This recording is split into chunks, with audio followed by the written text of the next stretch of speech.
মহেশতলা, আরো স্পেসিফিক্যালি বললে রবীন্দ্রনগর থানা অঞ্চল গতকাল থেকে উত্তাল। এই ঘটনায় যারাই দুষ্কৃতী, যারাই অপরাধী, সরকার পুলিশ কাউকে রেয়াত করবে না। ইতিমধ্যেই 40 জনের কাছাকাছি অ্যারেস্ট করেছে পশ্চিমবঙ্গ পুলিশ। বাকি যাদের ফুটেজ চিহ্নিত করা হচ্ছে প্রত্যেকের বিরুদ্ধে দৃষ্টান্তমূলক ব্যবস্থা গৃহীত হবে। ইন্টারেস্টিংলি এর মধ্যেই গ্রেপ্তার হলেন একজন এমন মানুষ যার পরিচয় শুনলে আপনারই হয়তো চক্ষু চরক গাছ হবে। ভদ্রলোকের নাম নবীন চন্দ্র রায়। হ্যাঁ, ঠিকই শুনেছেন, নবীন বাবু অ্যাক্টিভ বিজেপি আরএসএস এর নেতা বজবজ অঞ্চলের, যাকে কদিন আগে রামনবমীর মিছিলে অস্ত্র হাতে আস্ফালন করতে দেখা গেছে, পুলিশের ব্যারিকেড লাথি মেরে ভেঙে দিতে দেখা গেছে।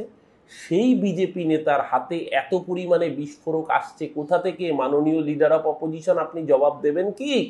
বিধানসভায় দাঁড়িয়ে বড় বড় ডায়লগ, গরম গরম ডায়লগ দিচ্ছেন, মহেশতলাকে উস্কানি দেওয়ার ডায়লগ দিচ্ছেন, রাজনীতির আগুনে রুটি শেখার চেষ্টা করছেন।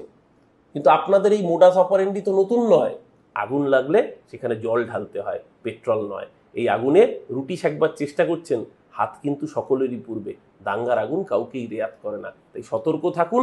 পশ্চিমবাংলার মানুষ সংযত আছে, সতর্ক আছে। যে কোনো রকমের এই ধরনের অপচেষ্টা বাংলার মানুষই আগামী দিন রুখে দেবে।